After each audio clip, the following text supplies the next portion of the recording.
सत्य वचन, अमर वचन, जीवित वचन, दिव्य वचन, सत्य वचन, अमर वचन, जीवित वचन। साई दा बामा बनी दा बामा बगा रे सा नी रे सा नी रे सा नी रे सा नी रे सा।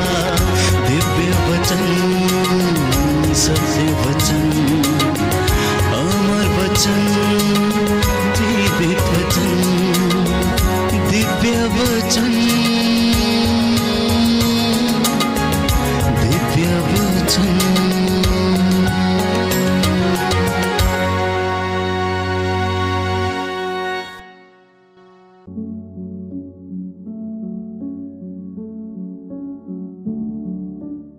सबको जय यीशु की।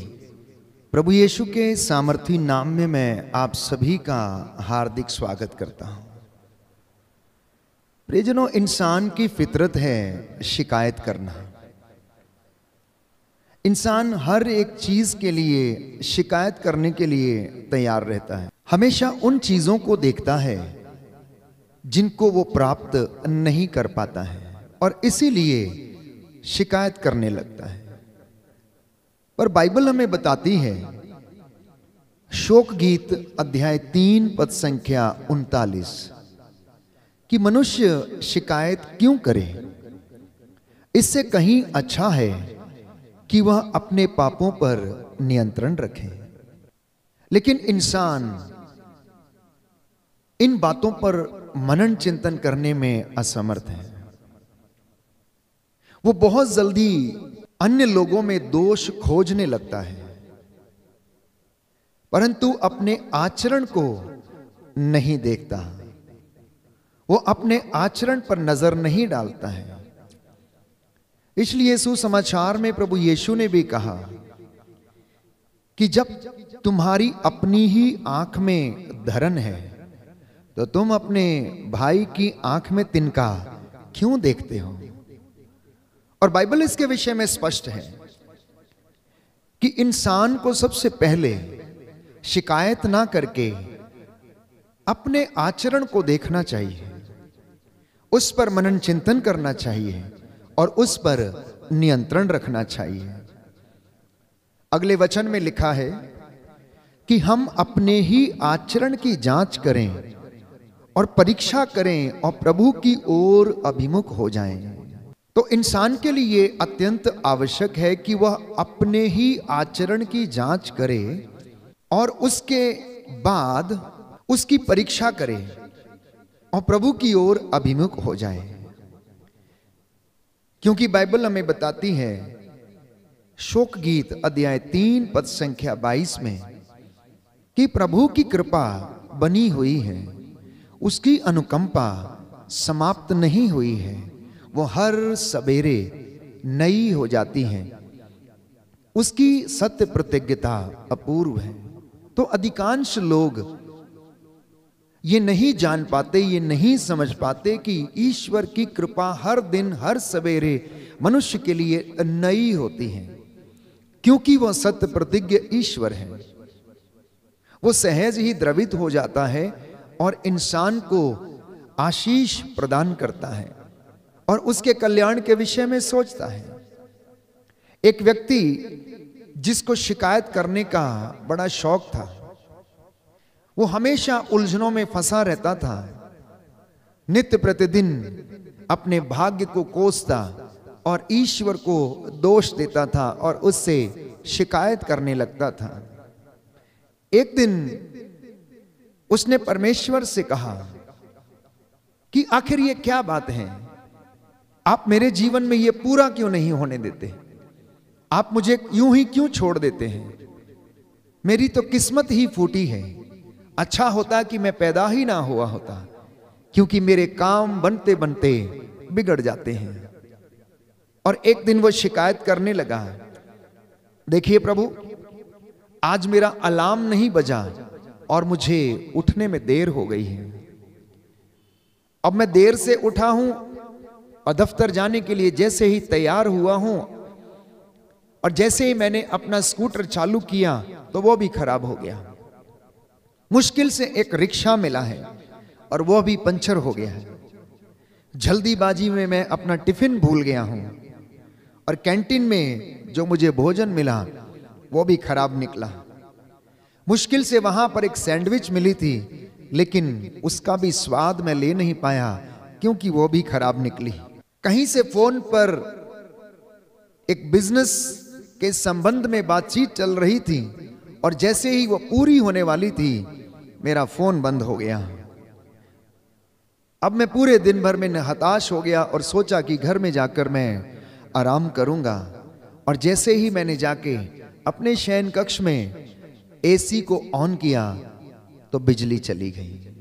हम अपने जीवन में परख करके देखें कि क्या हमारे साथ भी ऐसा ही वाकया होता है या नहीं। हम भी अपने जीवन में इन तमाम चीजों को महसूस करते हैं। तो ईश्वर ने इस मनुष्य को जवाब दिया, ध्यान से सुनो, आज सारा दिन तुझ पर मुसीबत आने वाली थी, इसलिए मैंने अपना देवदूत भेजकर तेरा अलार्म बंद कर दिया और तुझे उठने में देरी हो गई। तेरा एक्सीडेंट होने वाला था, इसलिए मैंने तेरा स्कूटर खराब कर दिया। कैंटीन में जो खाना तू खाने वाला था उससे तेरी मौत हो सकती थी, इसलिए मैंने वो खराब कर दिया। जिस व्यक्ति से तू फोन पर बिजनेस के विषय में बातचीत कर रहा था वो धोखेबाज था और तुझे लूटना चाहता था, इसलिए मैंने तेरे फोन को ऑफ कर दिया। और जब निराश और हताश होकर तू घर लौटकर आराम करने के विषय में सोच रहा था, उस घर में शॉर्ट सर्किट होने वाला था और मैंने बिजली गुल कर दी, क्योंकि मैं तेरे कल्याण की बातें सोचता हूं। इसलिए बाइबल हमें बताती है प्यारे भाइयों और बहनों कि तेरे रास्ते मेरे रास्ते नहीं हैं, तेरी सोच मेरी सोच नहीं है, तुम्हारे विचार मेरे विचार नहीं है। लेकिन इंसान इन बातों को समझने में असमर्थ है, क्योंकि वह अभी तक अपने आप को उस अगम्य सर्वव्यापी हर जगह विद्यमान आदि अंत अल्फा ओमेगा सदा एक रूप रहने वाले परमेश्वर से अभी भी संयुक्त नहीं हो पाया है। हम उसको अनुभव करने में असमर्थ हैं, क्योंकि हम अपने ही स्वार्थ के विषय में सोचते और दिन रात एक दूसरे के ऊपर दोषारोपण करते रहते हैं और शिकायतें करते रहते हैं। और बाइबल हमें समझाती है कि हम शिकायतें ना करके बल्कि अपने आचरण पर नजर डालें। हम अपने आचरण को परखें, अपने अंतःकरण की जांच करें और प्रभु की ओर अभिमुख हो जाएं। तो शिकायत करने से कहीं ज्यादा अच्छा यह है, बाइबल कहती है कि हम अपने आचरण का मुआयना करें, हम अपने आचरण की परख करें कि हम कहां पर खड़े हैं, क्या हम वास्तव में प्रभु की कृपा में जीते हैं या नहीं जीते हैं। इसलिए स्तोत्रकार कहता है भजन संहिता 123 में, हमें अपनी आंखें स्वर्ग की ओर उठानी चाहिए, जिससे कि हमें वहां से कृपा मिले और वो हमारी आवश्यकताओं में हमारी सहायता करेगी। इस बात को इब्रानियों के पत्र अध्याय 4 पद संख्या 16 में और अच्छी तरह से संत पौलुस स्पष्ट करता है कि हम भरोसे के साथ अनुग्रह के सिंहासन के पास जाएं, जिससे कि हमें दया मिले और वो दया हमारी आवश्यकताओं में हमारी सहायता करेगी। तो प्रियजनों, ये संसार एक धारा है, ये एक नदी के समान है जो निरंतर बहती रहती है। और इस बहती धार में प्यारे भाइयों और बहनों, शायद ही कोई व्यक्ति अपने जीवन के विषय में सोचता है। वो सिर्फ अपनी रोजमर्रा की जिंदगी में काम करता रहता है। सुबह उठता है, दिन भर काम करता है, शाम को थक हार के आता और विश्राम करने की सोचता है, लेकिन फिर भी विश्राम नहीं कर पाता है, अच्छी नींद नहीं ले पाता है। क्यों? क्योंकि वो चिंताओं से भरा है, क्यों उसके जीवन में चिंताएं हैं? क्योंकि वह निरंतर शिकायतें करता है और उन चीजों को देखता है जो कि उनके जीवन में पूरी नहीं हुई हैं। वो उनको नहीं देखता है जो वरदान उसे ईश्वर ने दिए हैं। पर याद रहे, बाइबल में बताती है, उपदेशक ग्रंथ अध्याय 3 की हर बात का अपना समय है। फसल बोने का और फसल काटने का, जन्म लेने का और मृत्यु का, प्यारे भाइयों और बहनों, रोने का और हंसने का, हर बात का बाइबल कहती है अपना समय है। इसलिए यीशु ने कहा कि चिंता करके तुम में से कौन अपनी आयु का एक घड़ी भर भी बढ़ा सकता है? यह जीवन क्षणभंगुर है। हमारा भाग्य, हमारा कल, आज, जीवन और मृत्यु सब कुछ परमेश्वर के हाथ में है, उसके अधीन है। इसलिए इंसान को अपने जीवन में शिकायतें ना करके प्रभु की ओर अभिमुख होकर अपनी रोजमर्रा की जिंदगी में धन्यवाद देना चाहिए। आज आप में से बहुत सारे लोग इन तमाम बातों के विषय में चिंता कर रहे होंगे कि मेरे जीवन का क्या होगा, आज मेरे काम का क्या होगा, मेरा कुछ काम बनने वाला था, पता नहीं बनेगा या नहीं बनेगा। इस तरह से जब हम सोचने लगते हैं तो इंसान अधिकांशता चिंता में रहता है और दिन भर चिंता के कारण वो अपनी जीवन को नष्ट करने लगता है। तो संत पौलुस कहता है एफेसियों के पत्र अध्याय 5 पद संख्या 16 से 17 में, ये दिन बुरे हैं इसलिए आप लोग वर्तमान समय से पूरा पूरा लाभ उठाएं, ना समझ घोड़े या खच्चर के जैसे ना बने, जिन्हें लगाम लगाकर रोकने की आवश्यकता पड़ती है। संत पौलुस इस बात को स्पष्ट करता है कि आप लोगों ने, प्यारे भाइयों और बहनों, परमेश्वर को ग्रहण किया है, यीशु की शिक्षा को आपने ग्रहण किया है, इसलिए अब आप ना समझ ना बने, ना समझ घोड़े या खच्चर की तरह ना बने, बल्कि आप प्रभु के पुत्र पुत्रियां बनकर उसके अनुग्रह में आगे बढ़ने की कोशिश करें, क्योंकि ये दिन बुरे हैं। तो इस बात को समझिए कि हमारा भविष्य हमारे हाथ में नहीं है, वो आज भर का है। हमारा आने वाला कल, प्रियजनों, आज भर के ऊपर निर्भर करता है। और यदि कोई व्यक्ति अपने वर्तमान को अच्छा नहीं बनाता तो स्वाभाविक है कि उसका भविष्य भी अच्छा नहीं होगा। लूकास के सुसमाचार में एक सुंदर उदाहरण प्रभु हमें देता है। अध्याय 19 पद संख्या 17 में हम पढ़ते हैं कि प्रभु का वचन हमें बताता है। लूकास का सुसमाचार अध्याय 19 पद संख्या 17। स्वामी ने उससे कहा, शाबाश भले सेवक, तुम छोटी से छोटी बातों में ईमानदार निकले, इसलिए तुम्हें 10 नगरों पर अधिकार मिलेगा। दूसरे ने आकर कहा, स्वामी, आपकी एक अशर्फी ने 5 अशर्फियां कमाई हैं। और स्वामी ने उससे भी कहा, तुम्हें 5 नगरों पर अधिकार मिलेगा। तब तीसरे ने आकर कहा, स्वामी, देखिए यह आपकी अशर्फी है, मैंने इसे एक अंगोछे में बांध रखा था। मैं आपसे डरता था क्योंकि आप कठोर हैं, आपने जो जमा नहीं किया उसे आप निकालते हैं और जो नहीं बोया उसे लुनते हैं। स्वामी ने उससे कहा, दुष्ट सेवक, मैं तेरे ही शब्दों से तेरा न्याय करूंगा। तू जानता था कि मैं कठोर हूं, मैंने जो जमा नहीं किया मैं उसे निकालता हूं और जो नहीं बोया उसे लूनता हूं। तो तूने मेरा धन महाजन के यहां क्यों नहीं रख दिया? तब मैं लौटकर उसे सूद के साथ वसूल कर लेता। और स्वामी ने वहां उपस्थित लोगों से कहा, इससे वह अशर्फी ले लो और जिसके पास 10 अशर्फियां हैं उसी को दे दो। इसी बात को संत पौलुस स्पष्ट करता है कि आप लोग वर्तमान समय का पूरा पूरा लाभ उठाएं। अब स्वामी के 3 सेवकों ने, जिनमें से 2 ने जो उन्हें अशर्फियां दी गई थीं, उसका पूरा पूरा वर्तमान समय से लाभ उठाया, उनसे कारोबार किया और उन्होंने और 10 अशर्फियां उससे कमाई, लेकिन तीसरा व्यक्ति जो आलसी था, जो काम करना नहीं चाहता था, उसने वर्तमान समय का पूरा लाभ नहीं उठाया। उसने उस एक अशर्फी को अंगोछे में बांध कर रख छोड़ा।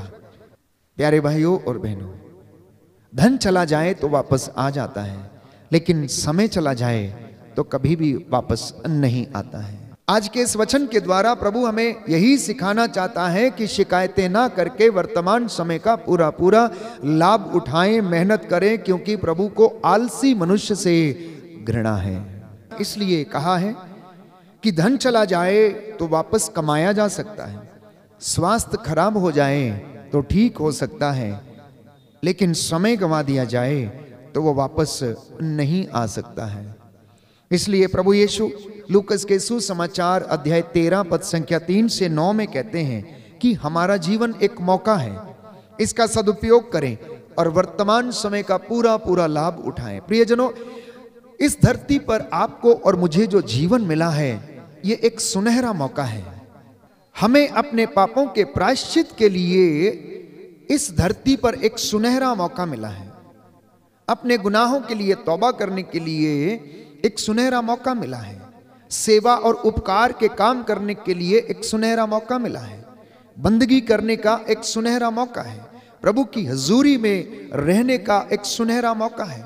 अगर हमने इस समय को गंवा दिया तो बाद में हमारे हाथ कोई समय नहीं लगेगा, क्योंकि फिर तो हमें केवल और केवल न्याय के लिए प्रभु के सामने प्रस्तुत होना पड़ेगा।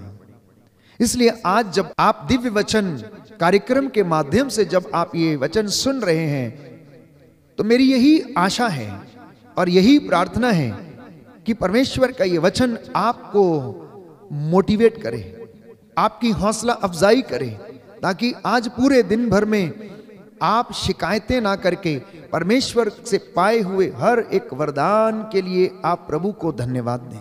आज के दिन में जो आप कार्य कर रहे हैं, उनसे पूरा पूरा लाभ उठाएं और प्रभु को धन्य कहें। मत्ती का सुसमाचार अध्याय 24 पद संख्या 37 में हम पढ़ते हैं कि यीशु ने कहा कि नूह के उदाहरण से हमें सीखना चाहिए।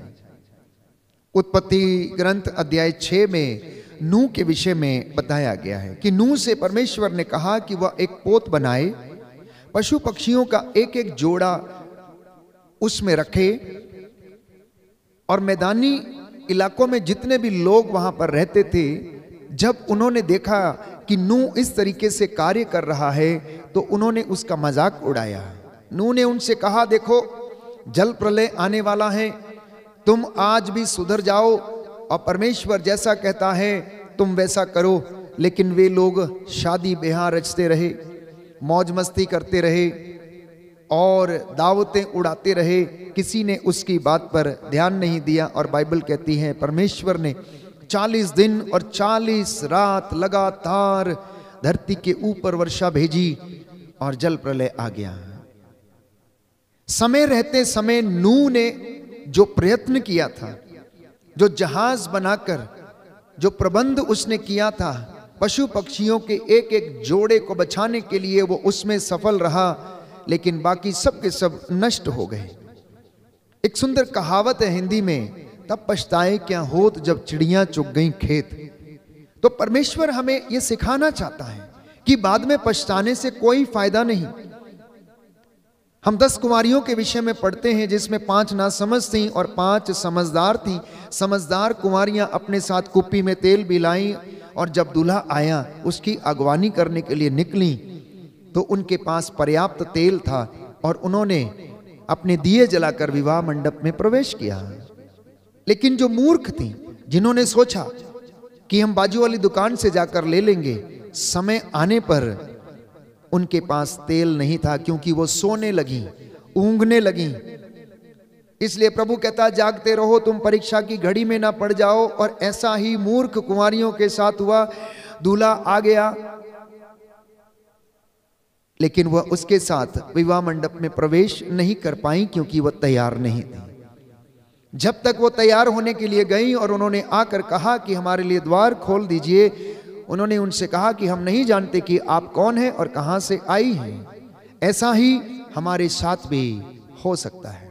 इसलिए हमें सचेत रहना है, जागते रहना है। हमारी आध्यात्मिकता, हमारे पुण्य के काम, हमारे सेवा के काम, हमारी उदारता, प्यारे भाइयों और बहनों, ये हमेशा हमेशा सजग रहे। हमारे धर्म के काम हमेशा हमारे आगे आगे चलें और प्रभु की महिमा हमारे जीवन में, परिवार में हमारे पीछे पीछे आती रहेगी। इसलिए संत पौलुस कहता है फिलिपियों के पत्र अध्याय 2 पद संख्या 12 में कि आप डरते कांपते हुए अपनी मुक्ति के कार्य में लगे रहें। क्योंकि अगर हम अपनी मुक्ति के कार्य में लगे नहीं रहते हैं तो हम लोग नष्ट हो जाएंगे। लूकस का सुसमाचार अध्याय 21 पद संख्या 34 से 36 तक, सावधान रहो कहीं ऐसा ना हो कि भोग विलास, नशे और इस संसार की चिंताओं से तुम्हारा मन कुंठित हो जाए और वह दिन फंदे की तरह अचानक तुम पर आ गिरे, क्योंकि वह दिन समस्त पृथ्वी के सभी निवासियों पर आ पड़ेगा। इसलिए हर व्यक्ति को सावधान रहने की आवश्यकता है। मत्ती के सुसमाचार में अध्याय 24 पद संख्या 32 में हम पढ़ते हैं कि प्रभु यीशु ये कहते हैं कि तुम अंजीर के पेड़ से सीखो, प्रकृति से सीखो। अंकुर फूटता है तो तुम्हें पता चलता है कि गर्मी आ रही है। इस तरह जब तुम लोग यह सब देखोगे अपने आस पड़ोस में, अपने देश में, जब तुम इस प्रकार के कामों को देखोगे, भूकंप होते हुए देखोगे और अनेक प्रकार की लड़ाइयां होते हुए देखोगे, तो समझ लेना कि समय निकट आ गया है और वो समय आपकी तैयारी का समय है, वो समय प्रायश्चित का समय है, वो समय शिकायत करने का नहीं परंतु प्रभु के सामने बड़े उत्साह के साथ खड़े होने का समय है और प्रायश्चित करने का समय है। इसलिए प्रभु ये कहता है हग्गाई नबी के ग्रंथ अध्याय 1 पद संख्या 6 से 7 में कि तुम अपनी स्थिति पर इस वक्त विचार करो। तुमने बोया लेकिन कम लुना, तुम गर्म वस्त्र पहनते हो लेकिन तुम्हारा शरीर गर्म नहीं होता, तुम खाते हो लेकिन तुम्हारी भूख नहीं मिटती, तुम पीते हो लेकिन तुम्हारी प्यास नहीं बुझती। तो शिकायतें इंसान इसलिए करता है क्योंकि उसके जीवन में संतुष्टि का अभाव है, वो अपने जीवन में संतुष्ट नहीं है, इसलिए वो बार बार शिकायत करता है। जो घड़ा आधा भरा हुआ होता है वो आवाज करता है, वो छलकता है, लेकिन जो ऊपर तक भरा हुआ है वो आवाज नहीं करता है। तो आज अगर हम अपने जीवन को और आचरण को परख कर देखें तो इसमें कहीं ना कहीं खालीपन अवश्य है और इसीलिए हम शिकायत करने लगते हैं, इसीलिए हम दोष देने लगते हैं, हम दूसरों की आंख का तिनका देखते हैं बल्कि अपनी आंख की धरन देखने में हम असमर्थ रहते हैं। तो संत पौलुस कहता है सावधान, रात प्राय बीत चुकी है। रोमियो का पत्र अध्याय 13 पद संख्या 12 से 13, दिन निकलने को है, इसलिए अंधकार के कर्मों को त्याग कर आप लोग ज्योति के शस्त्र धारण कर ले। कितनी सुंदर बात है। बाइबल हमें समझाती है, धर्मशास्त्र हमें समझाता है कि आप लोग अंधेरे के कामों को त्याग दें। आखिर अंधेरे के कामों से मतलब क्या है? जितने बुरे काम हैं, जितने भी षड्यंत्र रचे जाते हैं, जितनी भी चोरी डकैती और गलत काम किए जाते हैं, अधिकांशतः अंधेरे में किए जाते हैं। बुराई अंधेरे में उत्पन्न होती है। इसलिए संत पौलुस हमें समझाता है कि आप लोग सावधान हो जाएं, रात प्राय बीत चुकी है, इसलिए आप अंधेरे के कामों को त्याग दें और ज्योति के शस्त्र धारण कर लें। भजन संहिता 32 पद संख्या 9 में स्तोत्रकार कहता है ना समझ घोड़े और खच्चरों की तरह ना बने जिन्हें लगाम लगाकर रोकना पड़ता है। हमारे लिए प्यारे भाइयों और बहनों, परमेश्वर का वचन दीपक का काम करता है, जो हमारे रास्तों का उजाला करता है, जो हमारा पथ प्रदर्शन करता है, जो हमें रास्ता दिखाता है, जो हमें दिशा निर्देश देता है, जो हमें ईश्वर तक पहुंचने का रास्ता दिखाता है। इसलिए हर एक व्यक्ति को बड़े उत्साह के साथ इस वचन को ग्रहण करके अपने जीवन में धारण करने की आवश्यकता है। परंतु विडंबना है कि अनेक लोगों ने इस वचन को सुना अवश्य है, शायद पढ़ा भी है, लेकिन इसे अपने जीवन में आत्मसात नहीं किया है। क्योंकि ये आत्मसात नहीं हुआ, इसलिए ये जिंदगी में चरितार्थ भी नहीं होता है। आत्मसात का मतलब है डाइजेस्ट करना, और जब तक कोई डाइजेस्ट चीज नहीं होती है उसका फल हमें नहीं मिलता है। इसलिए इस वचन को जब हम सुनते हैं तो इसे हम प्यारे भाइयों और बहनों बड़ी अच्छी तरह से समझें और अपने जीवन में इसे एग्जीक्यूट करें और इसका पूरा पूरा लाभ उठाएं, क्योंकि बाइबल हमें बताती है, मार्कुस का सुसमाचार अध्याय 1 पद संख्या 14 से 15 कि समय पूरा हो चुका है, स्वर्ग का राज्य निकट आ गया है, प्रायश्चित करो और सुसमाचार में विश्वास करो। समय पूरा हो चुका है, स्वर्ग का राज्य निकट आ गया है, इसलिए आप लोग प्रायश्चित करें और इस वचन पर विश्वास करें, क्योंकि इस वचन में जीवन है। ये वचन हमें जिंदगी प्रदान करता है, ये वचन हमारा पथ प्रदर्शन करता है। इन वचनों में प्यारे भाइयों और बहनों अनंत जीवन का संदेश है, इन वचनों में आशा का संदेश है, अनंत जीवन का संदेश है। इसलिए इस वचन पर आप विश्वास करें और प्रभु आपको आशीष और बरकतें प्रदान करेगा। बाइबल हमें याद दिलाती है, कुरिन्थियों का दूसरा पत्र अध्याय 6 पद संख्या 2, यह उपयुक्त समय है, यह मुक्ति का समय है, तो वचन को स्वीकार कीजिए। कई लोग कहते हैं कि अभी समय नहीं आया है, अभी कुछ नहीं हुआ, अभी कर लेंगे, वचन पढ़ लेंगे, आज नहीं कल कर लेंगे, कोई बात नहीं, चलता है। इस धारणा को त्याग दें, इन विचारों को त्याग दें और प्रभु से विनती करें और इस वचन को स्वीकार करें, क्योंकि संत पौलुस कहता है, this is the right time, this is the time of your salvation. ये आपकी मुक्ति का समय है, आपके उद्धार का समय है। इसलिए आप लोग वचन पे विश्वास करें, क्योंकि बाइबल हमें बताती है कि कोई भी व्यक्ति जो पाप के अधीन है, जो मूर्ति पूजक के बराबर है या मूर्ति पूजक है, स्वर्ग राज्य में प्रवेश नहीं करेगा। जो अन्याय करता है वो ईश्वर के राज्य में प्रवेश नहीं करेगा। कुरिन्थियों का पहला पत्र अध्याय 6 पद संख्या 9 से 10, अन्याय करने वाले ईश्वर के राज्य के अधिकारी नहीं होंगे। इसलिए आप लोग धोखे में ना रहें, इसलिए आप लोग धोखे में ना रहें। व्यभिचारी, मूर्ति पूजक, परस्त्रीगामी और पुरुषगामी, चोर, लोभी, शराबी, निंदक और धोखेबाज ईश्वर के राज्य के अधिकारी नहीं होंगे। अगर ये लोग प्रायश्चित नहीं करेंगे, ईश्वर की ओर अभिमुख नहीं होंगे, तो प्यारे भाइयों और बहनों, इनमें से कोई भी ईश्वर के राज्य में प्रवेश नहीं करेगा। तो आज के दिव्य वचन का जो विशेष संदेश है प्रियजनों, वो इस प्रकार है कि प्रभु ये कहता है कि मनुष्य शिकायतें ना करे, बल्कि अपने आचरण को परखे। अपने आचरण को परखने के बाद वो ईश्वर की ओर अभिमुख हो जाए और ईश्वर से अपने गुनाहों के लिए तौबा करे। बड़े उत्साह के साथ, डरते कांपते हुए अपनी मुक्ति के प्रयास में लगा रहे, क्योंकि ये उपयुक्त समय है, ये आपकी मुक्ति का समय है, ये आपके उद्धार का समय है। स्वास्थ्य चला जाता है तो ठीक हो सकता है, धन चला जाता है तो फिर से कमाया जा सकता, लेकिन अगर समय गंवा दिया जाए तो वो वापस नहीं आ सकता है।